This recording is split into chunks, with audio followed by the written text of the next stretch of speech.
నమస్కారం. ఈటీవీ న్యూస్కు స్వాగతం. ముఖ్యాంశాలు. హైదరాబాద్ మెట్రో రెండో దశకు కేంద్రం సానుకూలత. డిపిఆర్ అందిన తర్వాత నిర్ణయం తీసుకుంటుందని కిషన్ రెడ్డి వెల్లడి.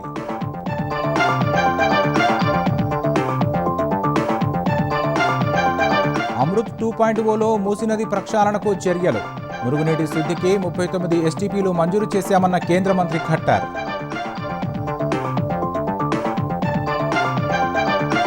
ఆర్థిక మంత్రి నిర్మలా సీతారామన్తో భట్టి విక్రమార్క భేటీ. మూలధన పెట్టుబడిలో ప్రత్యేక సాయంగా 5,000 కోట్లు ఇవ్వాలని వినతి.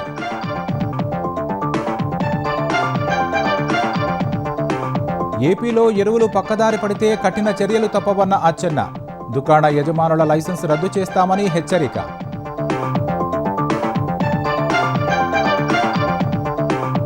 తాడేపల్లి ప్యాలెస్కు నకిలీ మద్యం కేసు లింకులున్నాయన్న మంత్రి కొల్లు. జగన్ మౌనానికి అదే కారణమని ఆరోపణలు.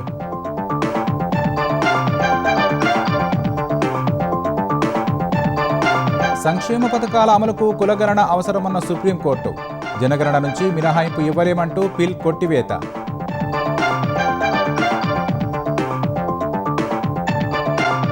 రోమ్లో పర్యటిస్తున్న ప్రధానమంత్రి. ఇటలీ పీఎం మెలోనీకి మెలోడీ చాక్లెట్లు గిఫ్ట్ ఇచ్చిన మోదీ. కాసేపట్లో ద్వైపాక్షిక చర్చలు.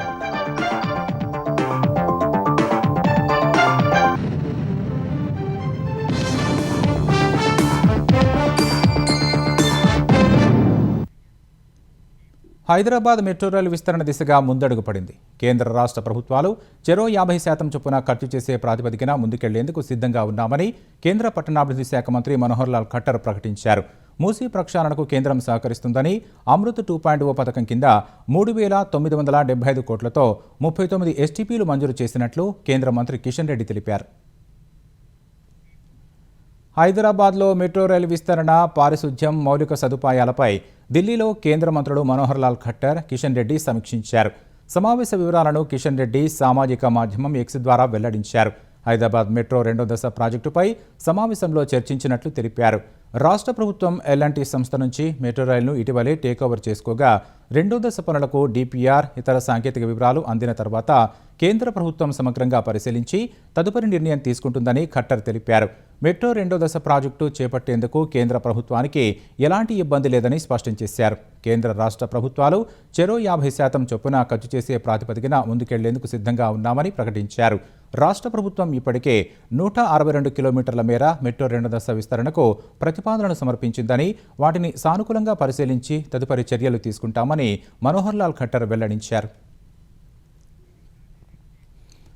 హైదరాబాద్లో మూసీ ప్రక్షాళనపైన సమావేశంలో చర్చించారు.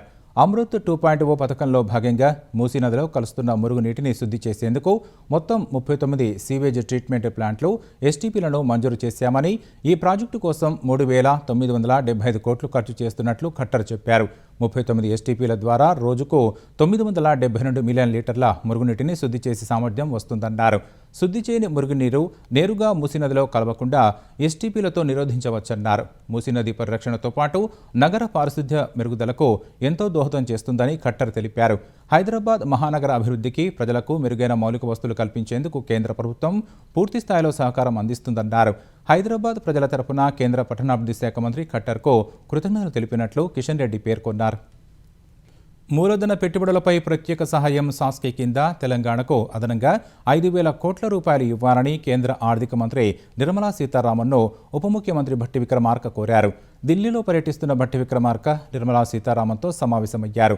తెలంగాణకు సంబంధించిన వివిధ అంశాలపై కేంద్ర మంత్రితో చర్చించారు. తెలంగాణలో విద్య, వైద్యం, గ్రామీణ మౌలిక వస్తువులను వివరించారు. మానవ వనరుల అభివృద్ధి కోసం తెలంగాణ చేపట్టిన కార్యక్రమాలను వివరించారు. యంగ్ ఇండియా స్కూల్స్ గురించి కేంద్ర మంత్రి దృష్టికి తీసుకెళ్లారు. ఆర్థిక వ్యవహారాల శాఖ ఆమోదిత ప్రాజెక్టులకు ఎఫ్ఆర్బిఎం పరిమితి మినహాయింపు ఇవ్వాలని కోరారు. తెలంగాణలో తీవ్రమైన వడగాలులు, ఎండ తీవ్రతపై వాతావరణ శాఖ హెచ్చరికల దృష్ట్యా ప్రజలంతా అప్రమత్తంగా ఉండాలని ముఖ్యమంత్రి రేవంత్ రెడ్డి సూచించారు. ఉత్తర తెలంగాణ జిల్లాల్లో ఎండ తీవ్రత ఎక్కువగా ఉండనున్నందున ఆయా జిల్లాల అధికారులు ముందు జాగ్రత్తలు తీసుకోవాలని సీఎం ఆదేశించారు. ఓఆర్ఎస్ ప్యాకెట్లు తగిన సంఖ్యలో అందుబాటులో ఉంచాలన్న సీఎం తాగునీరు, విద్యుత్ సరఫరాపై ప్రత్యేక శ్రద్ధ వహించాలని ఆదేశించారు. ప్రాథమిక ఆరోగ్య కేంద్రాల నుంచి జిల్లా ఆసుపత్రుల వరకు వైద్యారోగ్య సిబ్బంది అప్రమత్తంగా ఉండాలని సూచించారు. వడదెబ్బతో ఎవరైనా ఆసుపత్రుల్లో చేరితే తగిన వైద్య సహాయం అందించాలని సీఎం స్పష్టం చేశారు. పట్టణ ప్రాంతాల్లో చలివేంద్రాలు ఏర్పాటు చేయాలని సీఎం రేవంత్ రెడ్డి సూచించారు. వీలైనంత వరకు మధ్యాహ్న ప్రయాణాలు చేయవద్దని ముఖ్యమంత్రి ప్రజలకు సూచించారు. జిల్లాలో పరిస్థితులను ఎప్పటికప్పుడు తెలుసుకుంటూ కలెక్టర్లకు దిశానిర్దేశం చేయాలని సిఎస్ రామకృష్ణారావును సీఎం రేవంత్ రెడ్డి ఆదేశించారు. ఆంధ్రప్రదేశ్లోని పలు జిల్లాల్లో వ్యవసాయేతర పనులకు ఎరువులను వాడటంపై వ్యవసాయ శాఖ మంత్రి అచ్చెన్నాయుడు ఆగ్రహం వ్యక్తం చేశారు.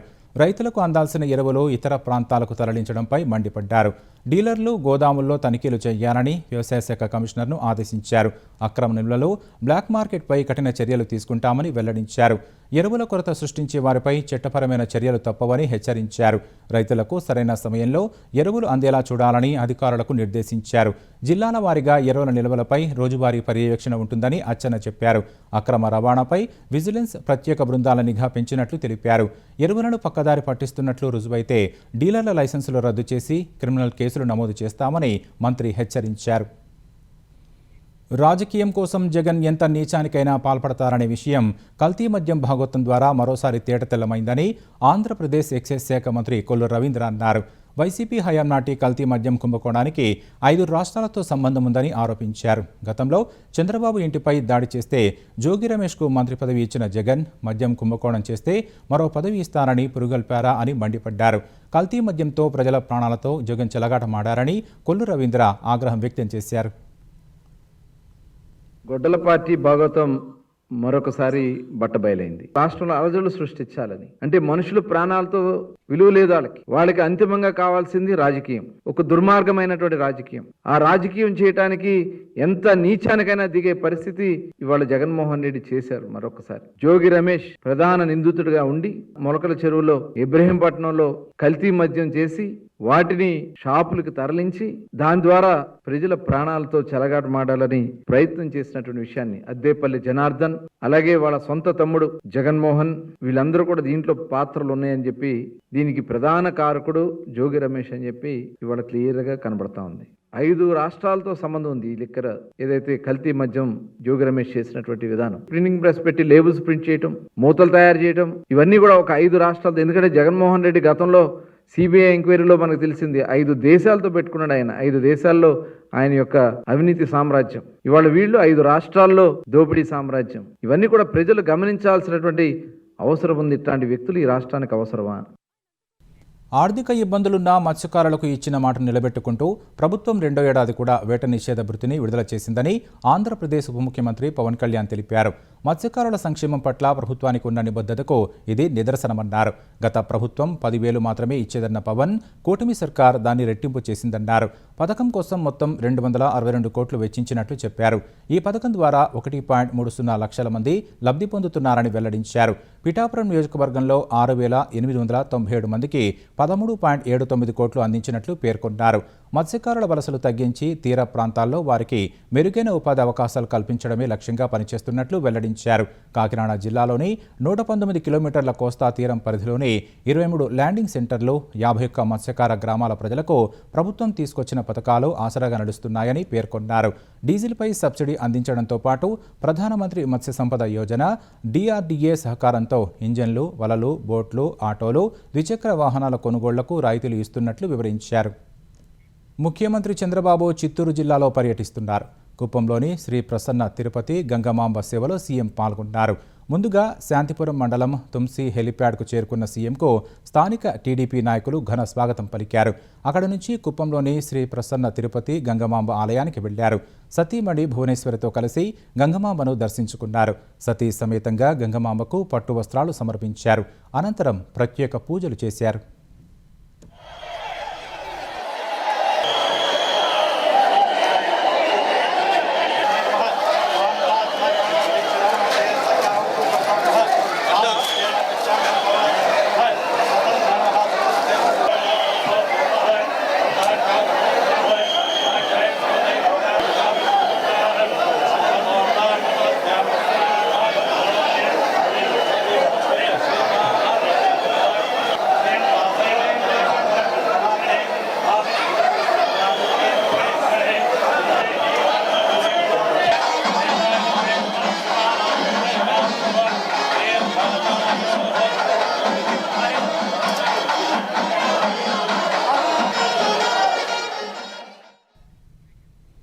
ప్రధాని నరేంద్ర మోదీ ఇటలీలో పర్యటిస్తున్నారు. మంగళవారం రాత్రి రోమ్ చేరుకున్న ఆయన ఇటలీ ప్రధాని జార్జియా మెలోనీతో ప్రత్యేక విందులో పాల్గొన్నారు.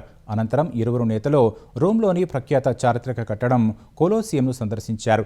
ఈ మేరకు తన పర్యటన అనుభవాలను ప్రధాని మోదీ సోషల్ మీడియా ఎక్స్ వేదికగా పంచుకున్నారు. భారత్ ఇటలీ మధ్య వ్యూహాత్మక భాగస్వామ్యాన్ని మరింత బలోపేతం చేయడమే లక్ష్యంగా ఇద్దరు నేతలు ఇవాళ ద్వైపాక్షిక చర్చలు జరపనున్నారు. రక్షణ, వాణిజ్యం, కనెక్టివిటీ వంటి రంగాలపై దృష్టి సారించనున్నారు. రోమ్ పర్యటనలో ఉన్న మోదీ భారత్ నుంచి ప్రత్యేకంగా తీసుకెళ్లిన పార్లే మెలోడీ చాక్లెట్ల ప్యాకెట్ను ఇటలీ ప్రధాని మెలోనీకి బహుమతిగా ఇచ్చారు. ఈ ఆనందకరమైన క్షణాలకు సంబంధించిన వీడియోను ఇటలీ ప్రధాని మెలోనీ తన సోషల్ మీడియా ఖాతా ఎక్స్లో పంచుకున్నారు. బహుమతికి ధన్యవాదాలు అంటూ ఆ పోస్టుకు క్యాప్షన్ ఇచ్చారు.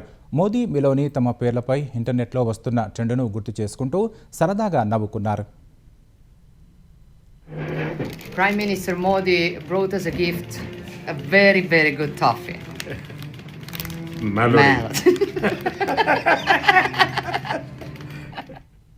ప్రభుత్వ ప్యానెళ్లలో మహిళా న్యాయవాదులకు 30% కోటా కల్పించాలని కోరుతూ దాఖలైన ప్రజా ప్రయోజన వ్యాజ్యంపై కేంద్రం అన్ని రాష్ట్రాల ప్రభుత్వాలకు సుప్రీంకోర్టు నోటీసులు ఇచ్చింది.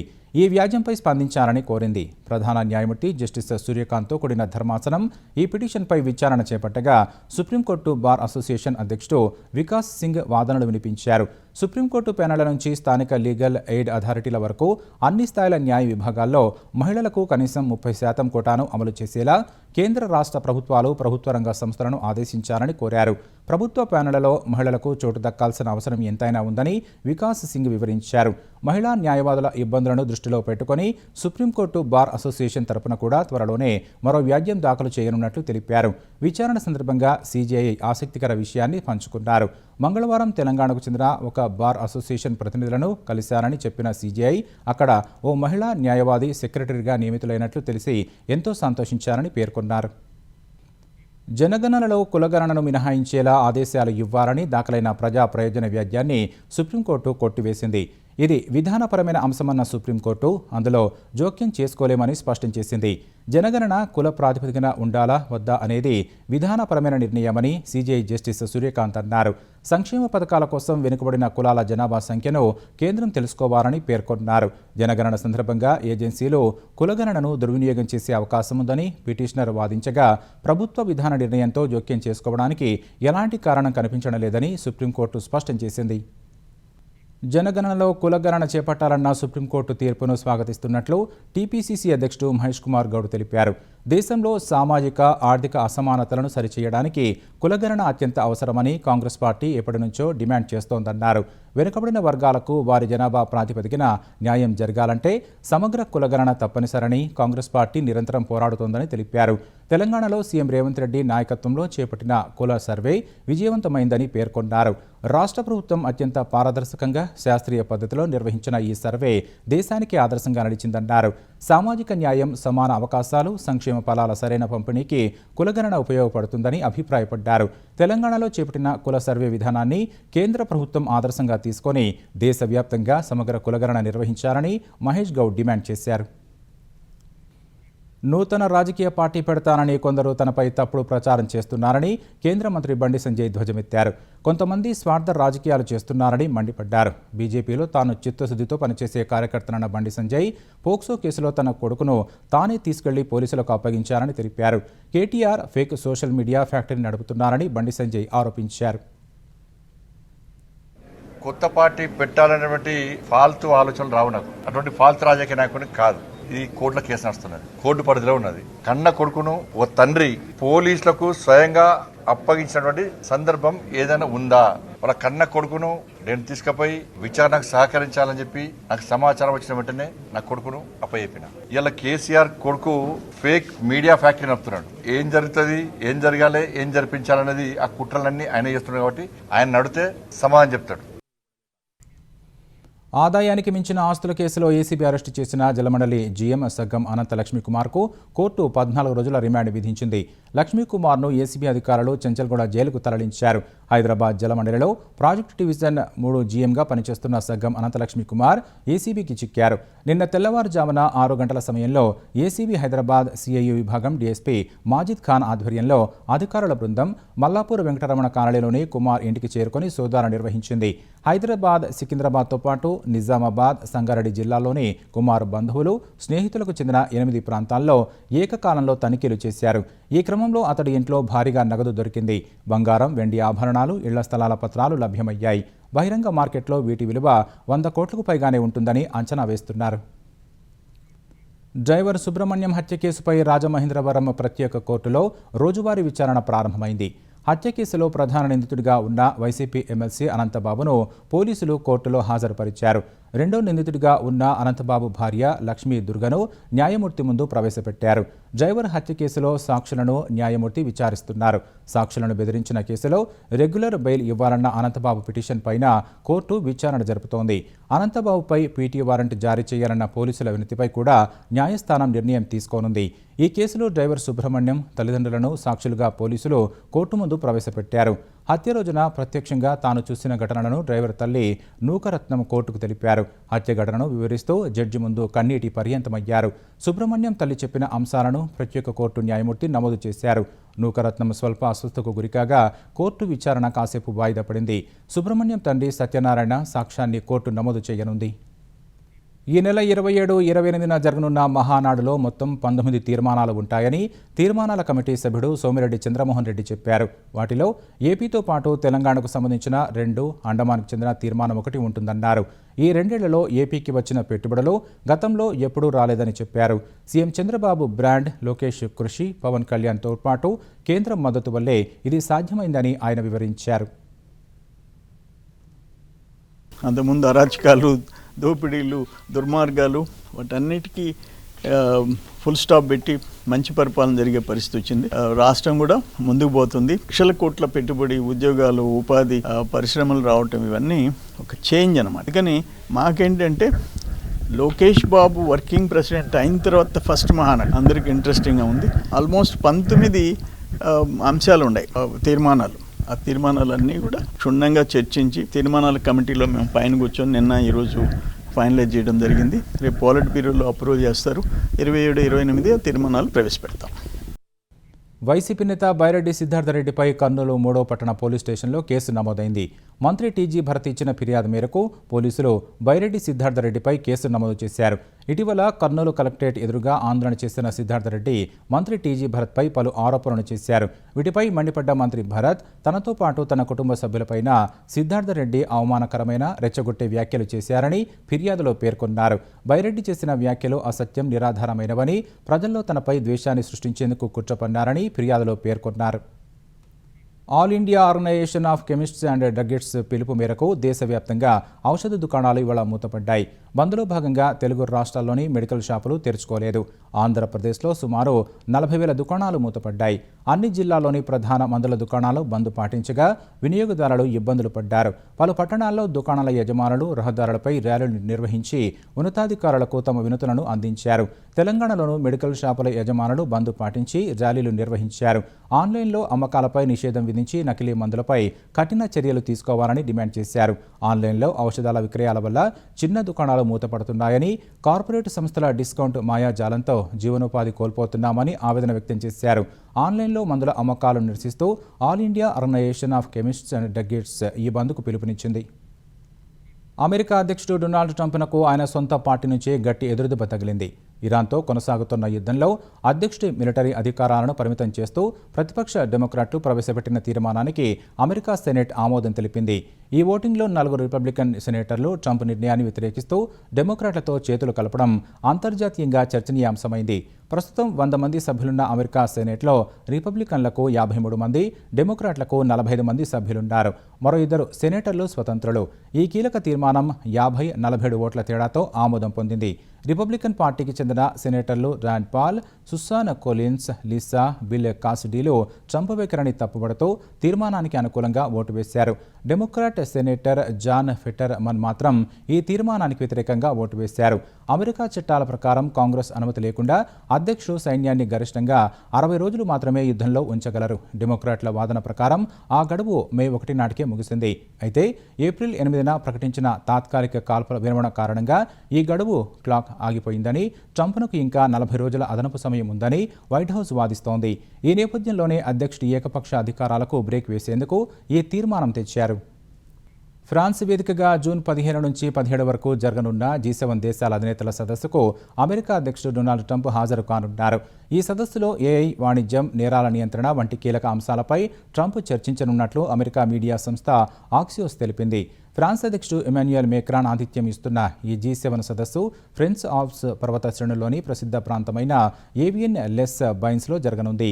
ఈ సదస్సులో కొత్తగా ఎలాంటి ఒప్పందాలు జరగకపోయినా భవిష్యత్తు ఒప్పందాలకు పునాది పడేలా చర్చలు సాగుతాయని శ్వేతసౌధం తెలిపింది. ఇరాన్ అంశం కూడా ఈ సదస్సు ఎజెండాలో ఉన్నప్పటికీ ట్రంప్ వ్యాపారం, వాణిజ్యంపైనే దృష్టి పెట్టనున్నారని తెలుస్తోంది. దక్షిణ అమెరికా దేశం పెరూలోని పసిఫిక్ రీజియన్లో భూకంపం సంభవించింది. రిక్టర్ స్కేలుపై దీని తీవ్రత 5.8గా నమోదైంది. ఇక రీజియన్లోని పంపాడి టాటే పట్టణానికి తూర్పు ఆగ్నేయంగా 25 కిలోమీటర్ల దూరంలో భూకంప కేంద్రాన్ని గుర్తించారు. ఈ ప్రకృతి విపత్తు కారణంగా 27 మంది గాయపడగా పలు భవనాలకు నష్టం వాటిల్లింది. అయితే అదృష్టవశాత్తు ఎలాంటి ప్రాణనష్టం జరగలేదని అధికారులు వెల్లడించారు. భూకంపం సంభవించిన సమయంలో భయాందోళనకు గురైన ప్రజలు బహిరంగ ప్రదేశాలకు పరుగులు తీశారు. భవనాలు ఊగుతున్న దృశ్యాలు, ప్రజల ఆందోళనకు సంబంధించిన వీడియోలను పెరూ రక్షణ శాఖ విడుదల చేసింది.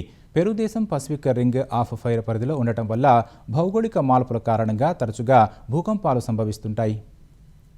భారత రక్షణ దళాలకు మరింత బలాన్ని చేకూరుస్తూ దేశీయ ప్రైవేటు రంగ రక్షణ తయారీ సంస్థ నిబే లిమిటెడ్ అత్యంత ప్రతిష్టాత్మకమైన సూర్యాస్త్ర రాకెట్ల ఫైరింగ్ పరీక్షను విజయవంతంగా పూర్తి చేసింది. ఒడిశాలోని చాందీపూర్లో ఉన్న ఇంటిగ్రేటెడ్ టెస్ట్ రేంజ్ వేదికగా ఈ పరీక్షించింది. ఇందులో 150 కిలోమీటర్లు, 300 కిలోమీటర్ల సుదూర లక్ష్యాలను ఛేదించగల సూర్యాస్త్ర రాకెట్ సామర్థ్యాన్ని పరీక్షించారు. ఫైరింగ్ ట్రయల్స్లో ఈ రాకెట్లు అత్యంత ఖచ్చితత్వంతో లక్ష్యాలను ఛేదించాయి. 150 కిలోమీటర్ల పరిధి గల రాకెట్ 1.5 మీటర్ల CEP ఖచ్చితత్వాన్ని సాధించగా 300 కిలోమీటర్ల పరిధి గల రాకెట్ 2 మీటర్ల ఖచ్చితత్వాన్ని సాధించింది. భారత సైన్యం నిబే లిమిటెడ్ కంపెనీకి ఇచ్చిన కొనుగోలు ఆర్డర్లో భాగంగానే ఈ రాకెట్ ఫైరింగ్ పరీక్ష చేపట్టినట్లు అధికారులు తెలిపారు. ఈ రాకెట్ల రాకతో భారత సైన్యం, శతఘ్ని దళాలు మరింత బలోపేతం కానున్నాయి. శత్రు స్థావరాలను అత్యంత ఖచ్చితత్వంతో ధ్వంసం చేసే సామర్థ్యం మన సైన్యానికి మరింత పెరుగుతుంది. రైళ్లలో ఇటీవల జరిగిన అగ్ని ప్రమాదాల వెనుక కుట్ర దాగి ఉందని రైల్వే శాఖ ప్రకటించింది. పలు ఘటనల్లో సంఘ వ్యతిరేక శక్తులు ప్రమేయం ఉన్నట్లు దర్యాప్తులు వెల్లడైందని పేర్కొంది. తాజాగా హౌడా స్టేషన్లో ఆగిన మిథిలా ఎక్స్ప్రెస్ కోచ్లో మంటలు చెలరేగినట్లు అందిన నివేదిక ఆధారంగా దర్యాప్తు చేపట్టినట్లు రైల్వే శాఖ తెలిపింది. తనిఖీల్లో పెట్రోల్తో తడిసిన సగం కారణ గుడ్డముక్క లభ్యమైనట్లు తెలిపింది. రైల్వే సిబ్బంది సమయస్ఫూర్తితో వ్యవహరించి మంటలను అదుపులోకి తెచ్చినట్లు పేర్కొంది. దీనివల్ల పెద్ద ప్రమాదం తప్పినట్లు వెల్లడించింది. ప్రాథమిక పరిస్థితుల ప్రకారం ప్రయాణికుల భద్రతకు భంగం కలిగించడానికి రైల్వే వ్యవస్థలో భయాలు, అలజడి సృష్టించేందుకు సంఘ వ్యతిరేక శక్తులు ప్రయత్నించినట్లు రైల్వే శాఖ పేర్కొంది. రైల్వే ప్రొటెక్షన్ ఫోర్స్ సంబంధిత సంస్థలు ఈ విషయాలపై దర్యాప్తు జరుపుతున్నట్లు ప్రకటించింది. మాదక ద్రవ్యాలు, ఉగ్రవాద నిధులతో ముడిపడి ఉన్న అంతర్జాతీయ క్రిప్టో నెట్వర్క్ను గుజరాత్ సైబర్ క్రైమ్ ఛేదించింది. గాంధీనగర్లో భారీ సెర్చ్ ఆపరేషన్ అనంతరం 7 ముఠా సభ్యులను అరెస్టు చేసింది.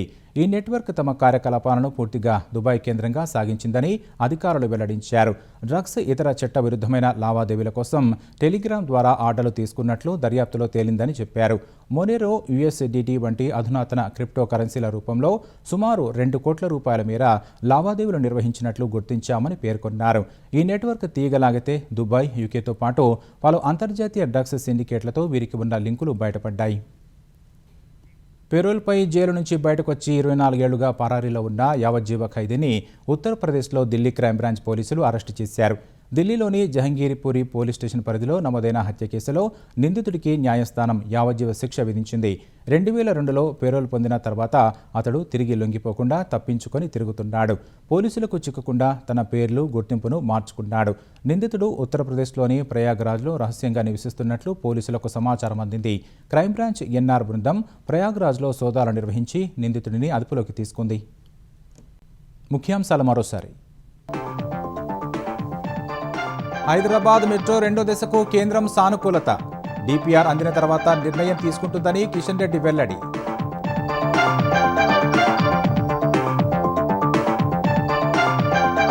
అమృత్ 2.0లో మూసీ నది ప్రక్షాళనకు చర్యలు. మురుగునీటి శుద్ధికి 39 STPలు మంజూరు చేశామన్న కేంద్ర మంత్రి ఖట్టర్.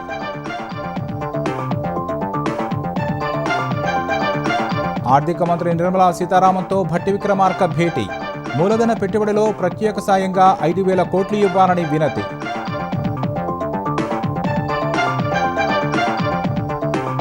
ఏపీలో ఎరువులు పక్కదారి పడితే కఠిన చర్యలు తప్పవన్న అచ్చెన్న. దుకాణ యజమానుల లైసెన్స్ రద్దు చేస్తామని హెచ్చరిక.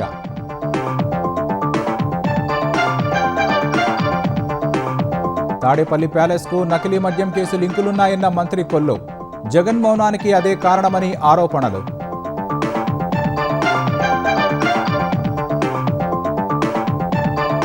సంక్షేమ పథకాల అమలుకు కులగణన అవసరమన్న సుప్రీంకోర్టు.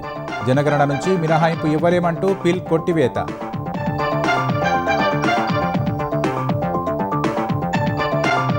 రోమ్లో పర్యటిస్తున్న ప్రధానమంత్రి.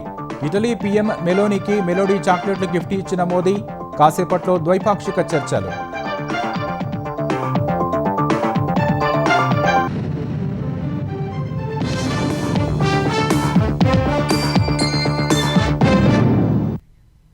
ఈటీవీ న్యూస్ సమాప్తం. నమస్కారం.